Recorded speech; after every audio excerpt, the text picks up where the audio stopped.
Bir kuni Albert Einstein dars paytida do'stiga yozdi. 9 ning 1 ga ko'paytmasi 9, 9 ning 2 ga ko'paytmasi 18.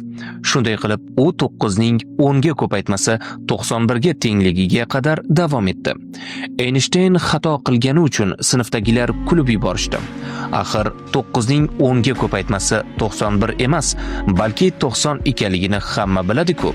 Talabalar uning ustidan kulishni boshladi. Einstein hammaning jim bo'lishini kutib shunday dedi: 9 ta masalani to'g'ri yechganimga qaramay, hech kim meni tabriklamadi. Ammo bitta xato qilishim bilan hamma kulib yubordi.